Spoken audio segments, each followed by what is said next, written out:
Let's get salty!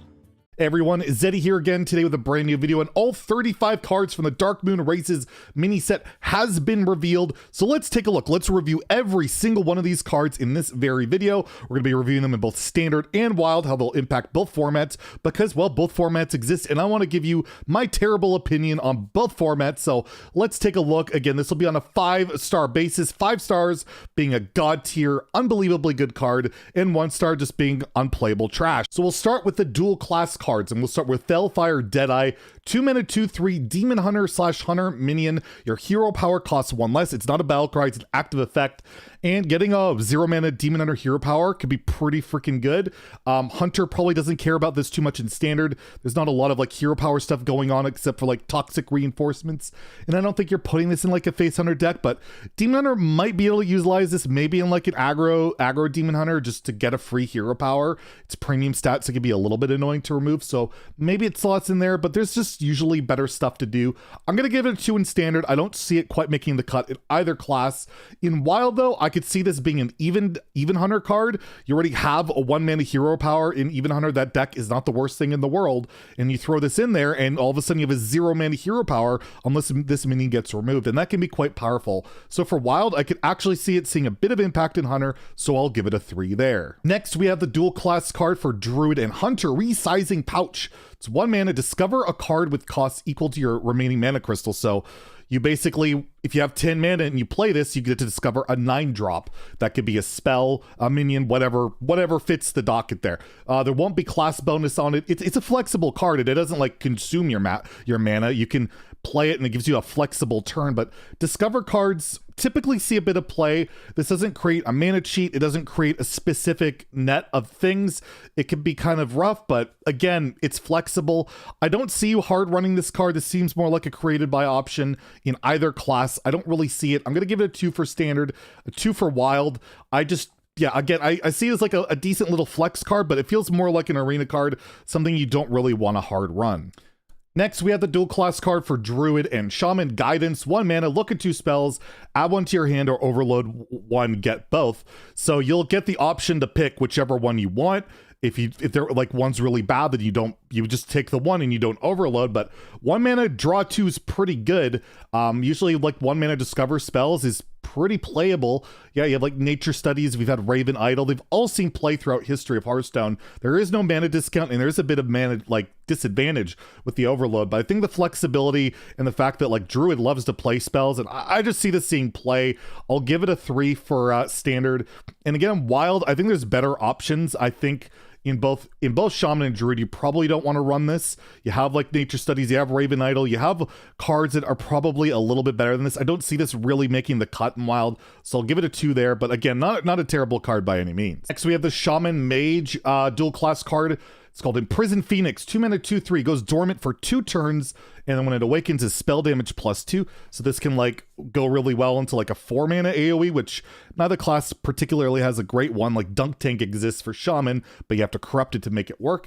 But yeah, you get some spell damage. It could be good with like Cram Session and Mage, draw some cards, you coin out the Raz Frost Whisper, that could be really powerful. But overall, I don't see this like unlocking spell damage on a specific turn.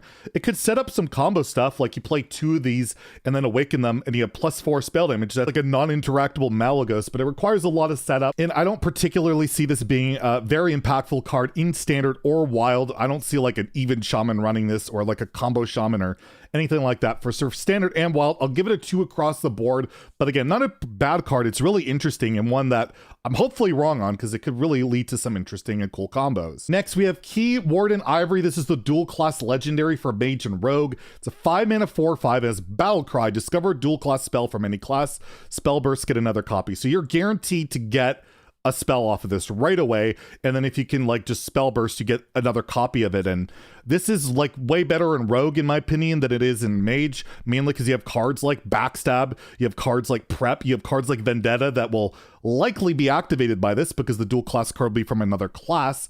So you can get a lot of value right away. Mage, it's a little bit trickier. There's no real 0 mana spells, and you know, you might not be able to get that value as well. But again, you don't have to get 2 copies. And plus this itself can get like Raise Dead. It can get a lot of these other dual class cards we're going to show here that could be pretty good. So overall, it's a lot of value, but it's 5 mana. And like I mentioned in my preview, that's really expensive for value these days, but I think it could slot in, especially in Rogue. I will give it a 3.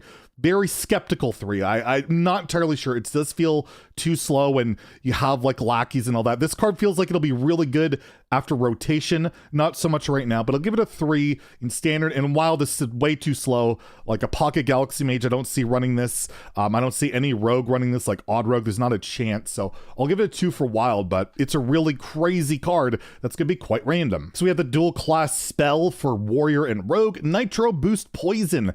Has give a minion +2 attack, so like Abusive Sergeant, but permanent. And then if it's corrupted in your weapon, this is like oil, like old oil spell for like 1 mana. This is crazy. This is a broken card in either format you're looking at, whether it's standard in like Bomb Warrior or aggro Rogue, or in Wild where you just have, you know, Kingsbane Rogue, Odd Rogue. It's like every time there's been a 1 mana deal 4 card, they've basically been Hall of Famed or nerfed, like Cold Blood, Power Overwhelming, Ice Lance. The only one that's like survived has been Soulfire, and this card just to me seems absolutely nuts, like completely broken. And we have cards like Cutting Class where you're gonna be able to draw cards for 0 very quickly with this card. It's not exactly hard to corrupt a 1 mana card. It's insane. I'm giving this a 5 in standard and Wild. This is gonna be auto included in both Rogue and Warrior. It's just ridiculous, and probably my pick to get nerfed the fastest out of all these cards. Next we have the Warrior and Paladin dual class card Barricade. 4 mana spell, summon a 2/4 guard with taunt. It's your only other minion, summon another. So 4 mana 2/4 taunt sucks. 4 mana 4/8 taunts okay. You'll put this in like a big Warrior, a big Paladin, and maybe you'll play the Spellburst weapon to get a 4/4 with taunt. That's pretty good. Those decks haven't been great. Is this card going to help put it over the top? Probably not, but it's not bad. I'll probably see play in those decks in standard, so I'll give it a 3. And then while those decks don't really exist, so I'll give it a 2 there. But overall, not a bad card. Next, we have Rally, 4 mana dual class Paladin pre-spell, and we're gonna have a Resurrect spell where they were all gonna rotate, but now we got a new one. Yippee! Resurrect a friendly 1, 2, and 3 cost minion. In Paladin, I don't know what the heck you're doing this with. The like, what are you gonna get primes, like Murloc primes back? Like, this is not a Paladin card. This is a Priest card, especially in Standard where you have Sethic, you have Blood Veil Waver. That's insane. You can get those back and then just start going off. Like, that's ridiculous. I'm going to give this a 4 in Standard. I just, with cards like Blood Waver and then Sethic in the game, this is just asking to be abused and be ridiculous in those. And in Wild, maybe you make a Miracle Priest deck. It's probably too slow for that. You're not running this in Big Priest, obviously. It doesn't hit any of the Big Priest cards, but maybe like a Inner Fire combo Priest could run this, like Injured Blade Master, and you could Death Lord and like Divine Spirit up a bunch of stuff. Maybe you do that.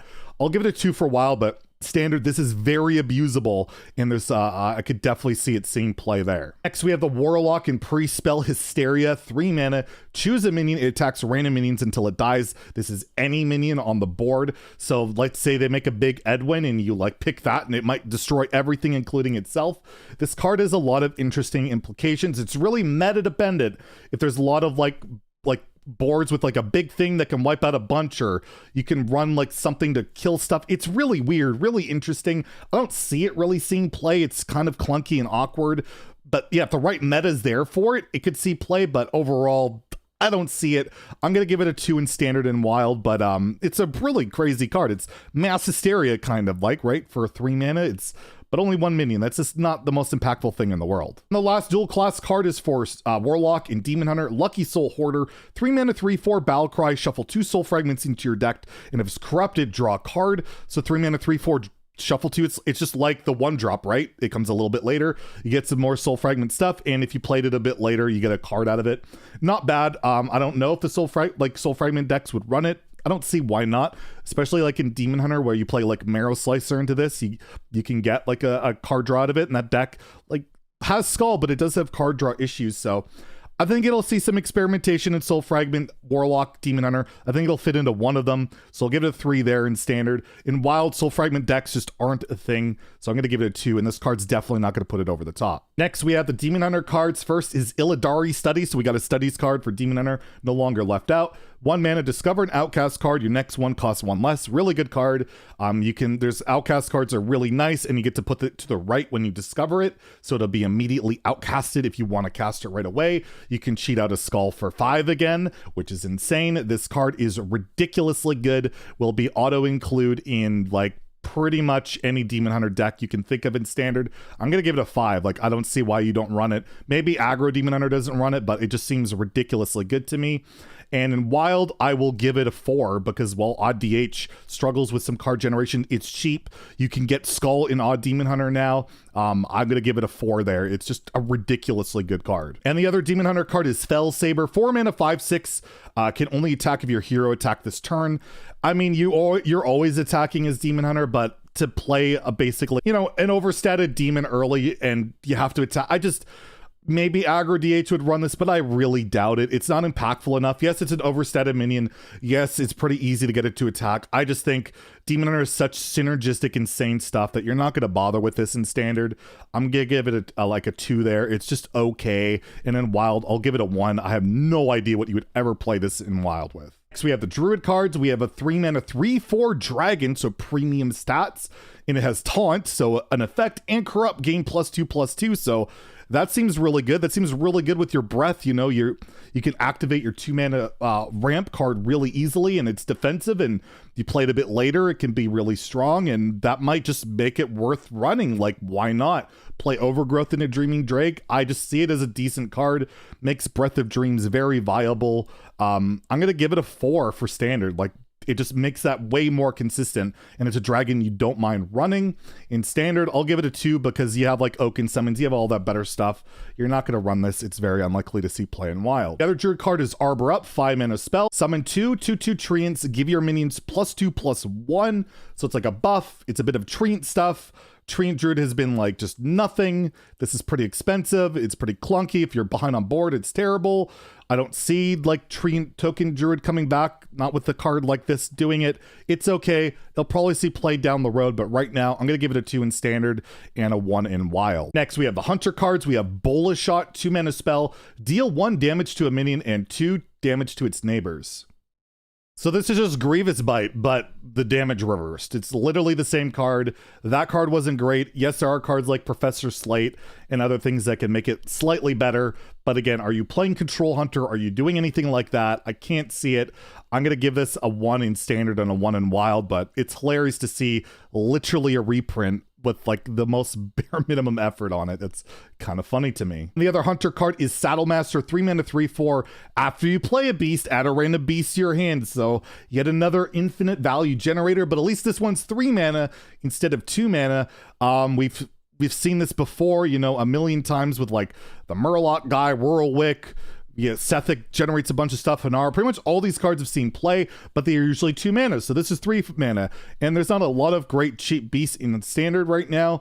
Do you care about getting a bunch of random beasts? I don't think so, but never sell this effect short. I'm going to give it a 3 in Standard. While there's actually a lot more synergies with this when you have cards like Spring Paw, where you get to add copies to your hand, or like Lynx and you can get a bunch of beasts, but you don't care about value in Hunter and Wild. You already have like Rexar, and that does nothing. It's just, it's a middling, it's a 3-drop that's just going to get you value that doesn't matter. I'm going to give it a 1 in Wild. It's never going to see play in that format. Next, we have the Mage cards. Glacial Racer, 1 mana, 1/3, Spellburst, deal 3 damage to all frozen enemies. So you got to be running cards like Frost Nova or Blizzard to really make this worth it. Is it worth playing this to get that effect? Probably not in any current archetype, and I can't see a Freeze Mage thing really coming back because of this.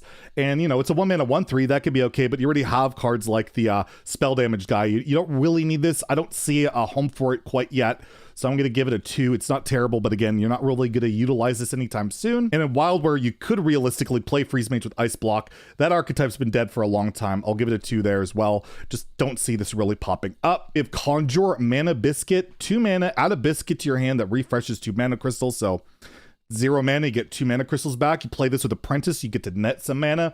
Can do some really broken stuff. You can get this off Magic Trick. All the card seems kind of crazy if you can get like a combo mage going, or just, again, Apprentice Cyclone Mage can just be ridiculous, and that stuff's not rotating quite yet, so maybe this would be the card to put that over the top to give you all that mana cheat, all that generation. Could be incredibly powerful. I'll give it a 3 in standard, because I do think it could help bring that back. And in wild, this is crazy in like a quest mage deck, because again, that'll count towards the quest. It helps you cheat mana later on. So again, I'll give it a 3 in wild too. I don't think quest mage is coming back quite yet, but if there's certain nerfs that could happen, this card would be really good in that and could really see some crazy play. Next, we have the Paladin cards, and we have Imprisoned Celestial. 3 mana 4/5 minion, dormant for 2 turns, spell burst, give your minions Divine Shield. So it's a 3 mana 4/5 dormant. That's not too bad. And when it awakens, you cast a spell, give a bunch of stuff Divine Shield, play Blood Knight, get a giant minion, something crazy like that. The thing is, your opponent can kind of like, you know, clear your board before you get it, but when it awakens, it's your turn, so you can develop some minions and then play a spell, give a Divine Shield. They can't really stop that. So there's some really crazy stuff that might be able to be done with this. Maybe this is what makes that Dude Paladin deck finally viable, because you can reliably get Divine Shields and keep things around. So I won't sleep on this card in standard. I could see it making a token Paladin realistic, so I'll give it a 3 there. And in wild and odd Paladin, I'm having some nightmares about clicking the Euro Bower button and playing Oh My Yogg or whatever, and then the board's full of Divine Shields. We've seen with Lorthraxian how good that can be.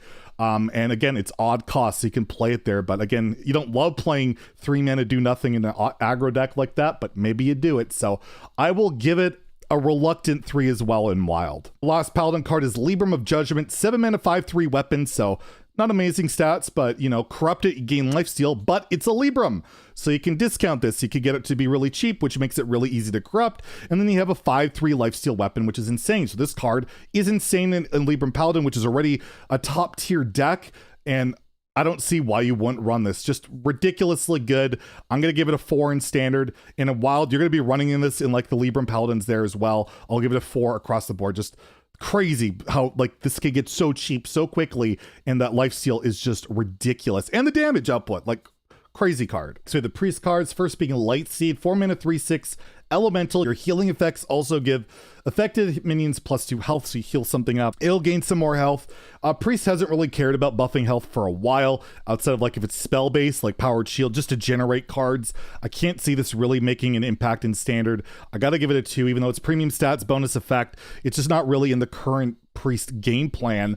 In wild, again, it's too slow for like a combo priest. Don't see it happening. Gotta give it a 2 there as well. It's not a terrible minion. It just doesn't really fit into any current archetype that I can really see this elevating to something else. And then we have a legendary minion, Dark Inquisitor Zanish, 5 mana 3/5 minion. Battle Cry, reduce the cost of all corrupt cards in your hand and deck by 2. So right now, priest doesn't have a ton of great corrupt cards. Like you have Insight, which you don't care about really hitting this with.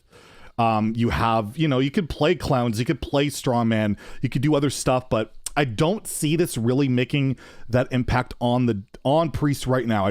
I don't see that being the strategy, the corrupt strategy there, but maybe I'm wrong. It's got a very powerful effect, but again, it's got to be drawn early on, or, you know, hit that card, the right cards in your hand at the right time. I'm going to give it a 2. I don't think it's bad. I just don't see it making any current deck work. I'll give it a 2 for standard. And wild, again, there's not really a corrupt thing going on in wild, and I don't see this really doing that either. Next, we have the rogue cards, first being a new secret, Shenanigans, 2 mana. When your opponent draws their second card in a turn, you turn it into a banana. So this is one that basically it's almost impossible to play around. Eventually you're going to draw multiple cards. It could turn into banana. You don't know what card it's going to be. Is this a card you hard run in your rogue deck? Unless you really want to mess with your opponent. It's not really tempo based. It's kind of just, you know, annoying. I don't see it. But when you have cards like Shadow Jewel or Hanar, you have Ethereal Lackeys, you have Random Generation, you're going to be getting the secret regardless. So it's good to see play in that vein. But I'll rate it in terms of like, are you putting this in your deck? I don't think so. I'll give it a 2 for that reason, even though it will see play. And in wild, secrets just aren't really a thing in rogue. It's just whatever. I'll give it a 1 there. And the other rogue card is Spark Joy Cheat, 3 mana 3/3 Battle Cry. If you're holding a secret, cast it and draw a card. So you get to cheat out a 2 mana secret, you get to draw a card, and you get a near premium stat a minion. Why are you not playing this if you're playing Secret Rogue, which is already a really good deck? It's ridiculous. Why does Rogue have all this insane mana cheat? tempo, card draw. It's crazy. This card's a 4 for me in standard, and in wild, you're probably not playing this in any deck really, so I'll give it a 2. Next, we have the Shaman cards. First being Landslide, 2 mana, deal 1 damage to all enemy minions. So again, Arcane Explosion. If you're overloaded, deal 1 damage again. So it's again, right? It's 2 effects. So if there's like a 1/1 with a Death Rattle or Reborn, it'll kill both.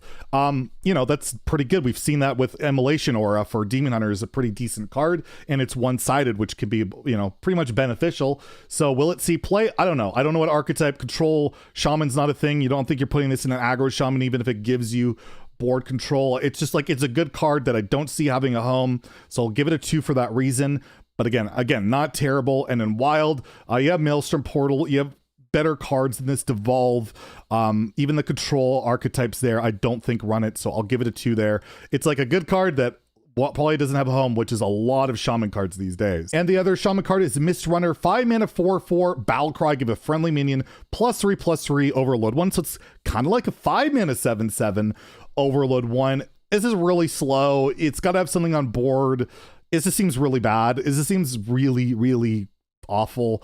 Like, I guess if you're ahead on board, this is okay, but I don't know. Shaman is struggling right now, and all the archetypes are built around like cheating mana or, you know, evolving or doing aggro stuff, and this doesn't really do any of those things, and the overload can be a pain.